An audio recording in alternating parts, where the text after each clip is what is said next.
Extreme Wrestling, and this is your AEW All Out 2020 review. And this took place live September 5th, 2020 from the Daily's place in front of a limited amount of fans. Now, during the buy-in show, we originally scheduled we're going to have the tooth and nail match, but that got moved on to the regular show. So I'm not sure who complained or who changed their mind, but instead we were treated to such matches during the buy-in show as Joey Janela beating Serpentagon Jr. and Private Party beating 3 and 4. So I hope you're excited for the show, because now we are actually in All Out. And the tooth and nail match, it was described as a Falls Count Anywhere match. It was going to be taking place in Britt Baker's dentistry office. So all the exciting things. I mean, I think of the dentist's office and I think, wow, this is going to be very exciting. And it was described by Tony Khan as being a kind of a House of Horrors thing. So they're taking the things from WWE that are pretty polarizing, to be honest, and putting their own AEW spin on it. So yes. Big Swole shows up in a Rolls-Royce car. The commentators think that it's Britt Baker's car because it's an expensive car, but it's actually Britt Baker's. Or it's actually Big Swole. So did Big Swole take the car, or did the commentators just not know that Big Swole, as this new signee, has so much money? It was very unclear, but at least she didn't show up in somebody's mom's van. Now, Rebel is at the front desk and trying to act like she doesn't know who she is, doesn't know who Big Swole is, and gets attacked for it. So yes, they're letting you know right up front this is going to be a ridiculous match if you weren't already expecting it. So lower your expectations. We have a spot where Big Swole opens a cabinet that's full of rattling teeth, like the kind that you wind up. So obviously it would have had to been done previously. I could see them doing something like this in a Bray Wyatt match, but he has magical powers and Britt Baker doesn't.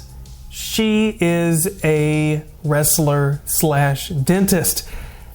No magic powers there. None that I've ever heard of. But yeah, Britt Baker attacks from behind, and Britt attempts to do some invasive dentistry work on Big Swole.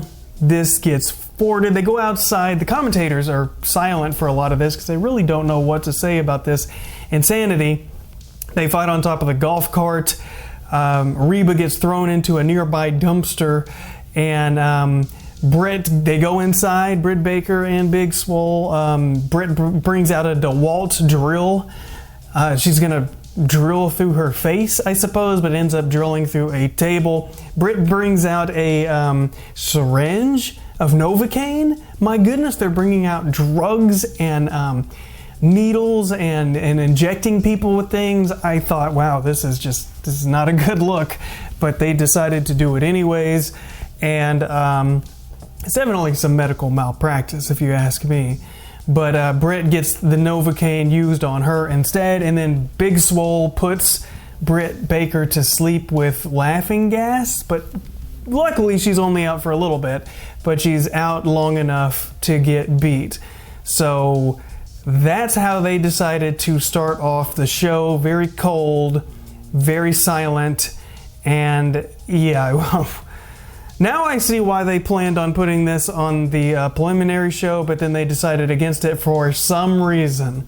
Next up, we have the Jungle Express of Jungle Boy or Jurassic Express and Luchasaurus taking on the Young Bucks. This perhaps should have actually started the show, but instead they did not go that direction. The Bucks looked a lot happier going into this match. They didn't have the boo-boo face that they had on Wednesday night. They did a spot where Jungle Boy gets Northern Light suplex onto concrete on the outside of the ringside area over the barricade, and the commentators are just like, my goodness. And even JR, he was like, oh, well, just like at the arena match where they had the football field and they did like the bazillion Northern Light suplex. Like, he was making fun of that, like they should do that again. And I'm like, JR, he's a great commentator, but he also craps all over the show, which is funny and kind of sad. But this was a typical Young Bucks, Luchasaurus, Jungle Boy match. Like, this is the kind of match I would expect to see on Dynamite. Sure, they did a few more fancy maneuvers, but really it just seemed like a Dynamite match to me. The ones that we've seen in the past, still exciting. They had near falls, BTE trigger. Takes forever for the final setup, but the Young Bucks come away the victors. There's no interference, none of that, just a straight up Young Bucks win the match. So even though they're not in the title picture, dang it, you still get your Young Bucks match. And you got it. Now we have the 21-man Battle Royal. The winner gets a future AEW Championship match in the future. All right, we got Darby Allin, Lance Archer, Brian Cage, Ricky Starks, Pentagon Jr., Ray Phoenix, The Butcher, The Blade, Eddie Kingston, Shawn Spears, Billy Gunn, Austin Gunn, Jake Hager, Santana Ortiz, Chuck Taylor, Trent, and other people. I thought that Pac might be coming in here, but I was wrong. So the way they do the rules of this match, it's not just like a Royal Rumble because, well, honestly, we don't have enough time for that. They're going to bring them out in groups. So they're going to do a card shuffle in the back that we never see. The suit of the card determines the groups. Whoever gets the Joker is the last person. So, what? I don't know why they had to go into all this extra explaining if they weren't even going to show the process of this or anything, But that's what they did. So the first group is Blade, Hager, Trent, Ray Phoenix, Chris Daniels. 3 minutes between each group. Now we have Frankie Kazarian, Will Hobbs, Chuck Taylor, Santana Ortiz. Group 3 is Billy Soro. What? I can't even read my own notes. I'm sorry. It's that's Pentagon Jr.'s tag team partner. So continuing. Starks, Cage, Darby. Group 4 is Shawn Spears. He goes to commentary and waits because, hey, let those guys eliminate each other. Eddie Kingston, Butcher, Sonny, Lance. So many people, so much to keep track of. Important parts are that Sonny Kiss eliminates Jake Hager and he's shocked. But since Jake Hager's nickname is Rock Hard, I want to know if he was still Rock Hard when Sonny Kiss eliminated him. But then we get the Joker. Who's the final person? Well, it's a surprise. It's Matt Sydal. So this is cool. Matt Sydal comes down. He needs somebody in the face. And we're like, oh, this is great. And he gets on the top turnbuckle. We're thinking, oh, man, he's going to get that perfect shooting star press. This is what we remember him for. He goes up there. His right foot slips on the rope. And he falls right on his back in an embarrassing botchamania moment for his big debut. I'm surprised he didn't cry because that sucks. I mean, this is your moment and then you mess it up. But those ropes are very smooth and I'm sure they were wet and he fell. So unfortunate, but that's what happened. Darby Allin, Ricky Starks, they continued their storyline in here. Darby gets put in a body bag. It has tacks in it. For whatever reason, they want to continue the tack thing. And he gets thrown over the ropes. It looked brutal. It looked like he got hurt. I don't know if he did, but he sold it well. If not, tacks are left in the ring, and guys are taking bumps on these tacks. And I'm thinking, this is a battle royal. You already got a gimmick, and now you're putting a gimmick on a gimmick. It's okay that you did the thing with Darby Allin, but now you just have all these tacks, and you're going to take bumps on it. It's like it doesn't mean anything. There's a bazillion guys fighting everywhere all the time. The fans aren't even near the ring, and you're still going to land on them. Nobody's paying attention. Nobody cares. Like, I can't even tell you who was the person who landed on the tacks. That's how ineffective it was to me. It just was pointless stuff. But it was down. The final two was Eddie Kingston and Archer. So, yeah, I didn't think Eddie Kingston had a chance in this, but the snake bag comes out. They're fighting on the apron, but Lance Archer ends up chokeslamming Eddie Kingston into Butcher and Blade, so maybe we know now why he picked Butcher and Blade to be one of his guys. so they could catch him.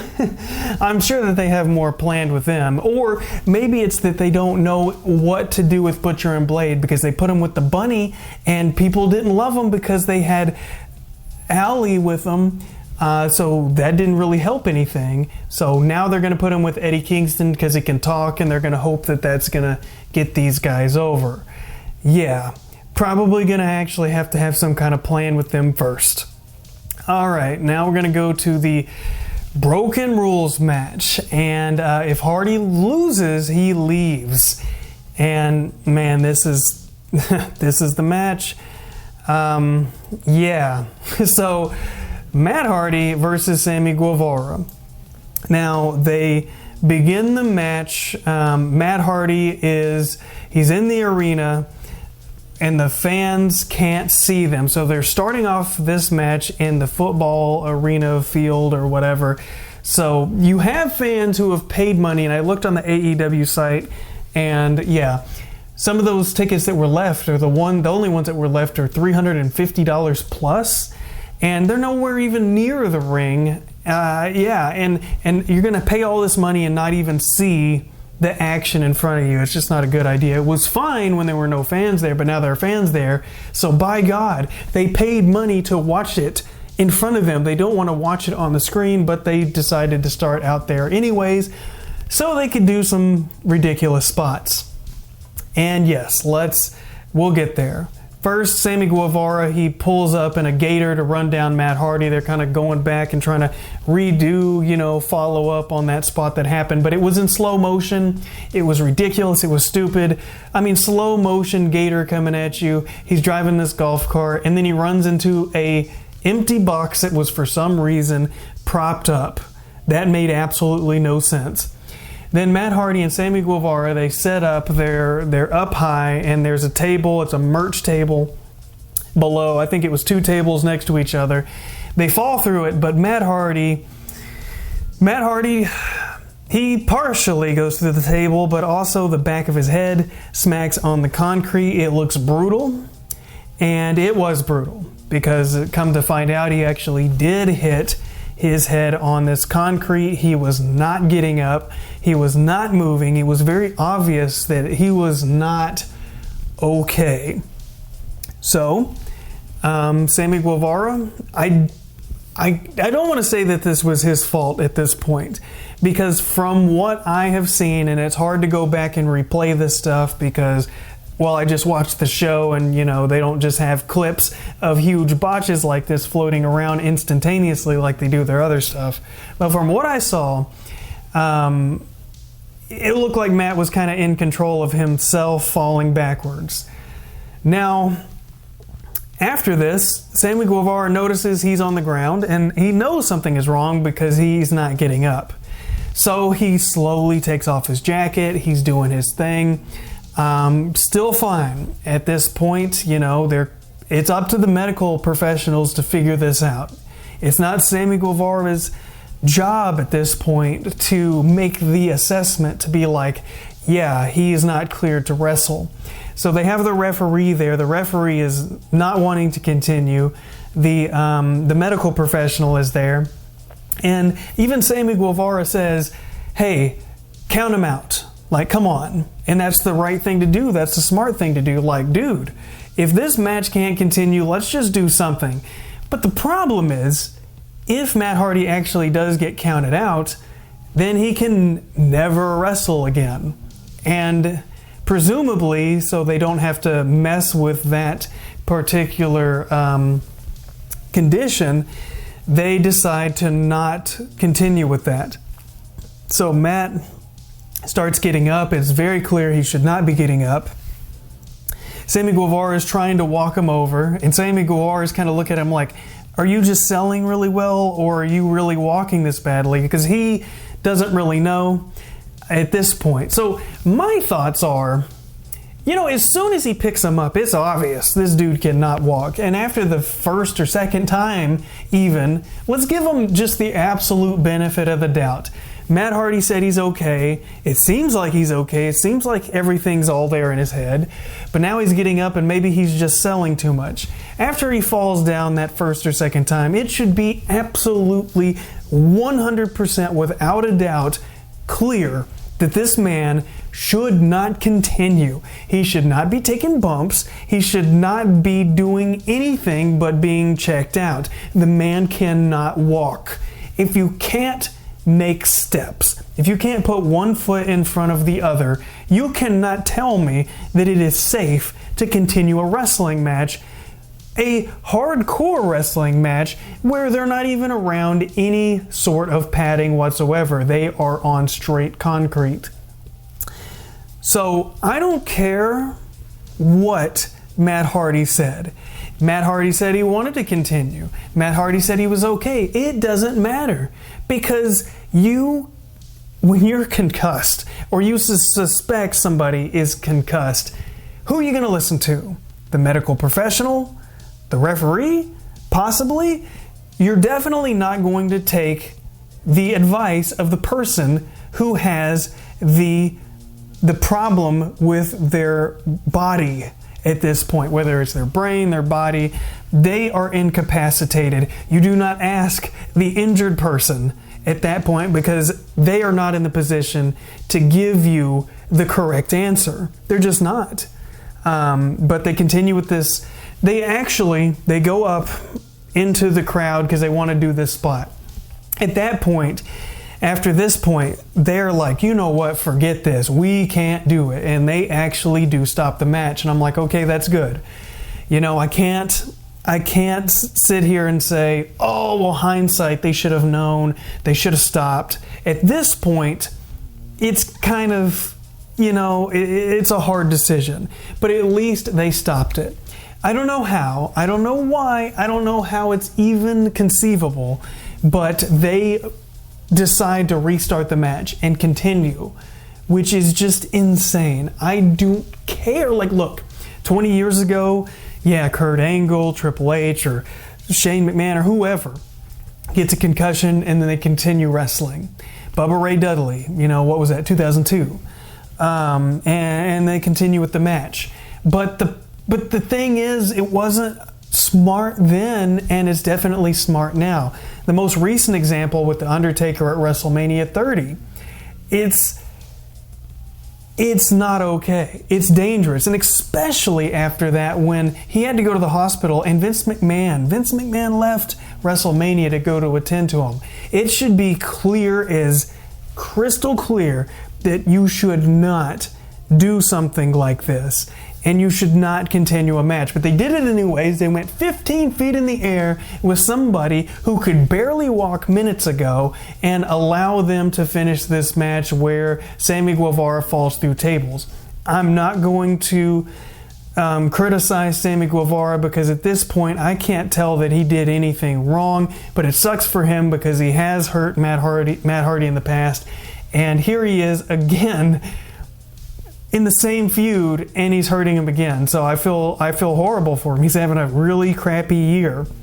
But that's what they did. So let's continue. We have AEW's Women's Championship on the line, and it's Shida, the AEW Women's Champion, taking on Thunder Rosa, the NWA Women's Champion. And it was a great match, but it was hard for me to get into because I was stuck in the last match thinking, like, I hope Matt Hardy's okay.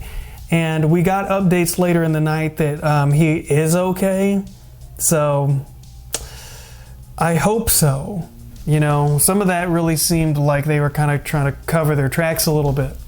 But it was a good match, and of course, Shida won. Kip Sabian and Penelope Ford are getting married apparently, and the wedding will be on Dynamite, but this upcoming Dynamite we'll find out who the best man is. And oh, by the way, he has a Twitch. Well, it's 2020, so you got to stay with the times. And that's how they advertise. That message was approved by AEW. So it's an 8-man tag. It's the Dark Order, Brody Lee, Cole Cabana, Evil Uno, Stu Grayson taking on stand-in Cody, which is Matt Cardona, Scorpio Sky, The Natural Nightmares of Dustin Rhodes, and QT Marshall with Allie. Now, Brandy Rhodes comes out all sassy and sexy, even though the Dark Order sent her mans to a medical facility, and we haven't heard from him since. And then, she got choked out by Anna Jay. But, it's all good in the hood, right? Which made no sense to me. Dustin ends up getting a big win here, and Colt Cabana loses. Brody yells at Colt Cabana, and he's very upset. So Colt Cabana, obviously this is not helping his career being in the Dark Order. Tony Schiavone interviews Dustin and cuts a promo that was kind of weird because it's like, hey, actually, did you know that you will be taking on Brody Lee at Dynamite for the TNT Championship? And he's like, oh man, I can't believe it, whoa. And then he cuts this promo that's very good and says he's coming for the title. So I guess we'll be disappointed when he doesn't win the title. So now it's the tag team championship match. It's Kenny Omega and Adam Page versus FTR. FTR, they try to make friends with Page before Page starts throwing live rounds on Cash and Dax. And Omega stops Kenny almost. Look, you got Omega and Page working together. They did pretty well. And there was some points in this where it looked like it was going to kind of fall apart. But FTR cheats so many times during this match. But it's a very interesting match, so I gotta say that. They're going for the last call, but Cash ducks it. Omega gets the V-trigger accidentally on Adam Page, and he hits him so hard. Assisted spike pile driver on Adam, but he kicks out. Are they freaking stupid? What are they doing? So they do the spike pile driver again for some reason, and FTR gets the tag team championship. So boom, we got new champions. And a small beer celebration. They just had a little sip, I guess. Omega takes a TV dinner tray table for whatever reason. He looks like he's an insane person. The commentators notice that Omega tosses it to the floor and decides on not doing this. Adam Page collapses on the mat, and Omega looks at him and just walks out. And it's like, dude, this was your fault. Of all the times that Adam Page messed up, this was your fault, Kenny Omega, so take responsibility for yourself. Is this the end of their thing? Is this the end of their tag team? They're no longer the tag team champions, and their relationship's been kind of rocky. So now AEW throws in another weird turn into this angle, which I don't even get. You have Kenny Omega walk backstage. You see all the championship belts, props, and gear just laying around, kind of exposing that this is all a show, which drove me insane. I was like, But he gets to the Young Bucks and is like, come with me in this van. We're getting out of here. It's time to clean things up. And, he's going to be the cleaner. Oh, my gosh. But the Young Bucks don't go with him. So why are they doing that? Why are they making so much? I guess they're just dragging this out, which is fine.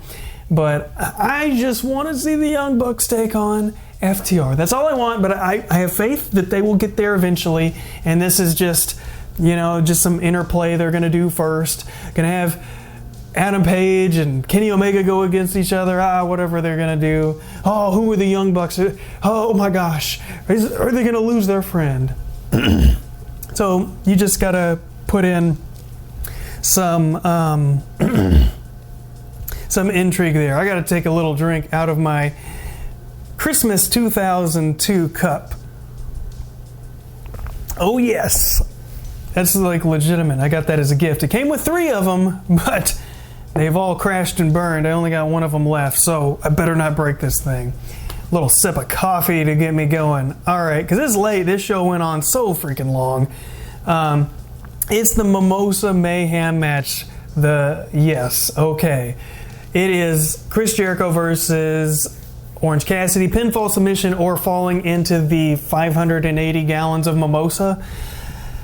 Yes. So what do you think? Do you think it's going to be a pinfall or submission? No, they're going to throw somebody in this mimosa. So we see the promos from the hotel rooms. Cody cuts a promo. They got audio issues. The interviewer, who's taller than him, holds up the microphone. And Tony, also during the match, justifies the Matt Hardy match continuing, which... if they have to justify the match continuing, then that they're getting backlash and they're trying to be like, hey guys, everything's cool, everything's good in the hood. But Cassidy, He rushes Jericho. Jericho hits the code breaker. The commentators say if one of their limbs goes into the vat of mimosa, the match is over. But Cassidy pretty much instantly after that gets his leg wet. So my goodness, I guess throw that rule out of the thing, which was a stupid thing for the commentators to say. There's no way that they planned on that being the rule anyways. I mean, obviously you're going to dunk somebody in it, so it's not lava, okay. But they have a pretty okay match, I guess. They get the whole ring dirty and full of mimosa and alcohol. It must have smelt fantastic. Cassidy, yeah, he tries to toss Jericho in, but only one of his legs go in, so their body parts are slapping on this thing. Jericho goes for a razor's edge into the mimosa, but no. And an orange punch. Jericho falls in the mimosa. It looked cold. Orange Cassidy won, and I highlighted it in orange. Oh man, I'm so clever. Now it's time for the AEW World Championship match as Jon Moxley, the AEW champion, versus MJF. Moxley is banned from using his paradigm shift as a finisher in this match. MJF, he comes down, he's got the stars, the stripes or whatever. He's looking very political or very presidential. So that's good as far as him being a heel. People hate politics, so yeah, that totally works. But MJF was a good heel. People were into it. They slowed it down for the main event. So yes, you can still do moves. You can still do matches that are not all high-flying moves and all the aerobatics. You can have a good storytelling, good told match, and it all come together. Much better than my previous sentence just did. But MJF blades, which I won't do here on this video. 1, I don't have a blade. 2, I don't have enough time. And 3, but why would I do that? But yeah, MJF, he can barely move. Mox gets in MJF's face, and MJF spits in Mox's face, which is so much disrespect. Moxley almost goes for the paradigm shift, but he comes to his senses and doesn't do it because he knows he'll lose the match, which I guess on a disqualification, does that mean he'll lose the championship? Oh, and by the way, Lance Archer won that battle royal earlier in the night. So if a bad guy won the future championship match, it wouldn't make sense for MJF to win this match. They kind of exposed themselves a little bit there, in my opinion. Although the commentators did say, well, it doesn't have to be right now. It could be sometime in the future. I'm like, oh, okay, sometime. You know, obviously not the next feud, but sometime. Okay. Anyways, this is still a good match regardless of that. MJF gets the heat seeker, but only 2. Goes for another, but gets countered with the air raid crash. Moxley, behind the referee's back, hits the paradigm shift, and Jon Moxley wins. So it was kind of weird to have the good guy do that, but I guess he was justified because of all the BS that MJF has put Jon Moxley through. But still your champion, Jon Moxley. MJF lives to fight another day. He's going to have to put a Band-Aid on his forehead. But MJF is good. I mean, you could argue it was too soon. You could say that it would have been fine. I think it would have been fine to put the title on him. But if they're going to wait, that's cool too. But they have to keep doing stuff with MJF. They can't just let this man flounder around. People like him are going to be their top guys in the near future.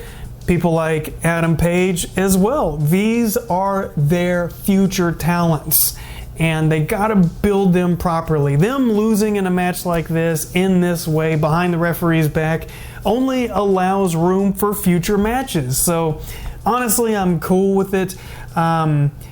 Yeah, they can get more mileage out of this, and I think that that's completely fine. But Jon Moxley gets in front of the camera and says, "You'll have to drop a house on me to beat me," and then goes, like some kind of awkward, something like that. So, yeah, what a way to punctuate the end of the night. So, there was a lot of disastrous stuff on this show. People are not going to forget about this night for a long time, but probably for the wrong reasons. But we'll check out AEW Dynamite coming up this Wednesday, and I will catch you guys next time.